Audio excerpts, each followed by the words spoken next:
We've had some questions on our lodging, where we stayed when we wasn't staying in our tent. When we went into town, if we stayed in hostels or hotels, where where we went. And early on in the off season in Georgia and the South, we tended to stay in a lot of hotels instead of hostels, just because the price for us to get a bunk in the hostel is double for us. So it was running about the same price as the hotels in the South for uh, for two of us anyway. So just made more sense to stay in hotels for cost. But as we got farther into it, and you farther north you go, the more the prices go up, and the hotel prices go up quite a bit, and then it becomes more affordable to stay in a hostel. And I came up with a list of my top 5 choices for the hostels we stayed in. Blue will do a list. I think hers is a little different from mine, but my favorite early hostel was Around the Bend Hostel in Hiawassee, Georgia. It was on all these hostels too that we would take a private room, because for us both to get a bunk, it was the price for us to get one private room. So we always opted, on all my hostel reviews, we basically almost always stayed in a private room. So that'll be a little different than a bunk experience if you go with a bunk. But Around the Bend was a really nice place. It was close to the trail. The owners are very accommodating, and Nimrod, ex-hiker or hiker, was a cook there, and the stay came with breakfast and dinner and a private room, and we got all of that for $90, and that is a hard bargain to beat on the trail. And it was very clean, just a great place. I put that right on the top of my list when I look at price and comfort and staff. So I thought that was like number 1 on my list. Number 2, I liked in Manchester, Vermont, we stayed at the Green Mountain House Hostel, and the owner Jeff there was, again, very accommodating, and was very clean, very well ran, and we got a private room there also, and just a very, very nice stay. We really enjoyed it. Number 3, it's a hostel called The Notch, and it's in North Woodstock, New Hampshire, and it was for me it was the best ran hostel. They were on top of it as far as a list for going into town, what your shuttle times were. They seemed to do everything right.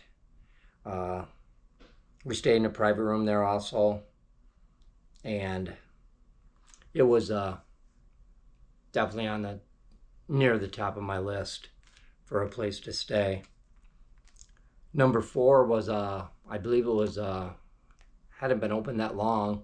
It was called the Knoll, and the owners are Doogie and Homespun, and we really enjoyed our stay there.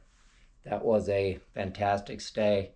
Plus, they had an awesome dog named Kevin that knew a lot of tricks and was fun to play with.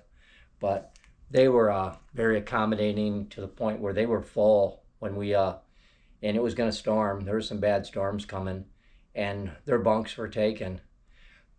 But they let us sleep on the floor on a blow-up mattress, and charged us a lesser price, and we were just glad to get out of the rain and the storms, and I thought that was very, very cool. And they were just getting a outdoor shower installed too, so that was kind of a special place. And what was unique about the Knoll, was sometimes when you go to a hostel, you'll get a free soda, free pop, free Coca-Cola. At the Knoll, it was free for the length of your stay, so you could have 1, 2, 3, 4 pops. It didn't matter. That's highly unusual for hostels. Number 5 on my hostel list was the Lookout Hostel in New Tripoli, Pennsylvania. It's run by a lady who owns it named Yard Sale, and she was very friendly, very accommodating. That was a very good stay, and I put that hostel on the top of my list for resupply prices. Her prices were the lowest and fair that we saw at any of the hostels on the trail.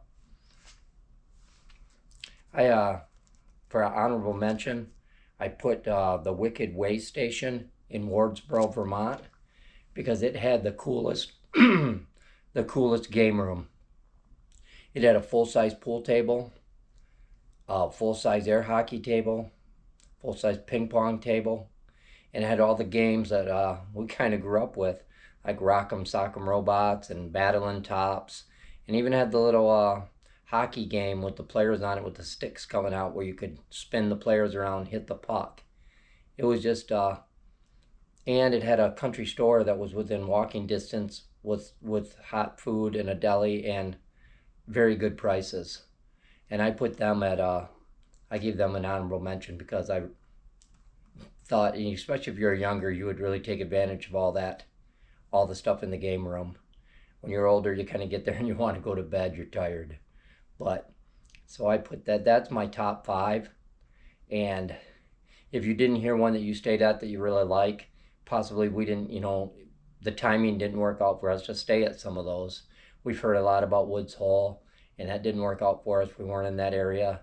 And just a couple of them that were really well known on the trail, we didn't, the timing didn't work for us to stay at. And that's my top 5, and Blue will probably pretty soon will put out her top 5 hostels. I hope this helps you or influences you if you're doing a through hike, that these are the ones we're very happy with. I didn't want to be negative and mention the ones we were not happy with, but if you get online and research, it's pretty obvious which ones get a lot of bad press, and I'm just not going to mention them. Okay, thank you for watching, and hopefully we'll be doing some Michigan hikes pretty soon and get some of that on for you. Thank you.